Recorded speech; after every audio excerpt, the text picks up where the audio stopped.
The question of fatherhood is always a very interesting one. And I personally believe that if you have never been fathered, you may never know how to father, right? So it's important that we have fathers or father figures in our lives. So just to give it context, apart from praying, reading the Bible, preparing for sermons, counseling, one of the ministry that God has given to me is ministering to people who never had the opportunity of or having a father in their lives. And so God have sent me to be that bridge for that bridge for them. And so the Bible says in Matthew 3:17, it says, "This is my son whom I love, with him I am well pleased." This is my son whom I love, with him I am well pleased. And so from this scripture, we can see three things here. Number one, identity. It says, "This is my son." Okay, so fathers impart identity. Fathers impart identity. So God said about Jesus, "This is my son." Secondly, affection. It says, "Whom I love." So fathers express love openly. So there's got to be someone in your life that will say, "I love you." There's got to be someone in your life that will say, "This is my son. This is my daughter." Okay, it brings so much affirmation. And the third one is that affirmation. It says, "With him I am well pleased." So a father brings validation and a father blesses. Also, so these three functions, I believe, must be present in the life of any man and any woman. And this is the function I believe that this is the function and the role I believe that a father should play and must play in your life. So the question then is, what if I don't have a father? Well, nothing missing, nothing broken if you are born again. Okay, if you are born again and spirit filled in the body of Christ, God has placed fathers there to bridge that gap for you and to father you. So it should be, I believe that fatherhood is a function and not a person. Okay, fatherhood is a function and not a person. And so God can use anybody to fulfill the function of a father in your life. And it is your responsibility, my friend, to ensure that that function of identity, affection, and affirmation is performed in your life. And so our question today says, "My dad was absent from my life, so I struggle to understand how much God loves me without a human comparison. Can anyone help me with this?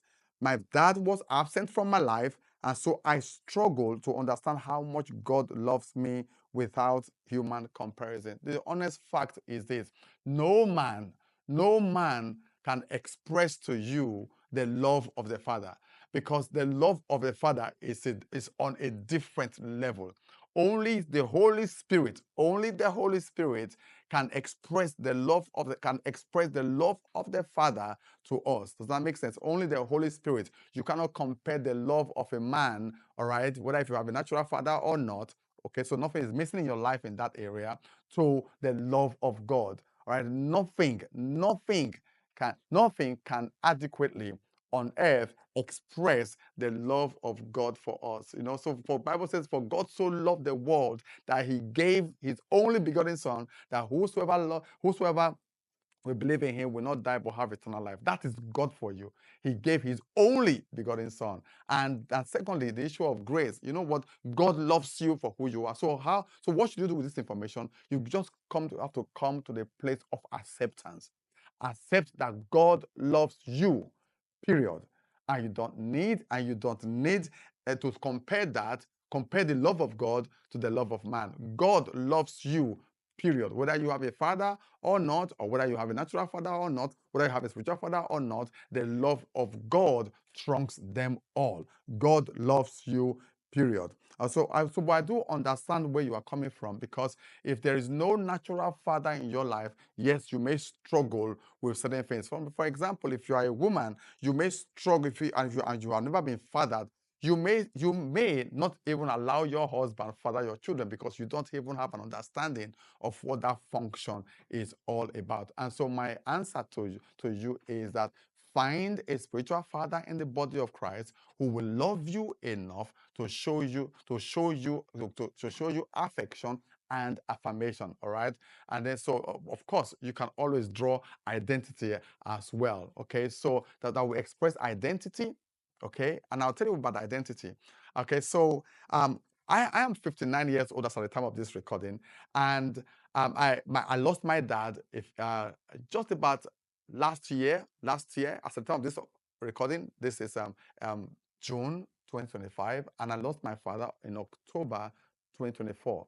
Okay, now my persona in life, my attitude in life, my mindset about life, my knowledge of life all comes from my spiritual father. I remember I was talking to my spiritual father one time. I said, if you split my heart into two, you will see your image in my heart.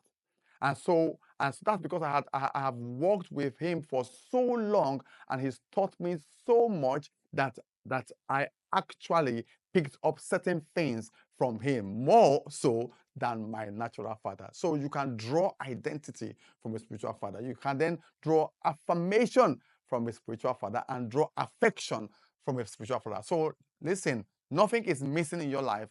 If the provision has been made for you in Christ Jesus and in the body of Christ. I want to encourage you to take advantage of it. Hope that helps. See you on the next question.